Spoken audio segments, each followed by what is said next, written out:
சீறு வைத்திடும் தேதி ஒன்றினை நீ தர வேண்டும்.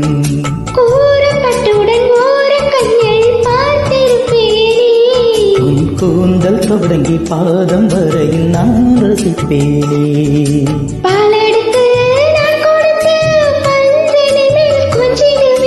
தெய்வீடம் மண்டியிட்டு தேவைகளை கெஞ்சிடுவேன். போதும் போதும் இன்று நாளை பார்ப்போம் என்று நானும் தள்ளிப்படுப்பேனே.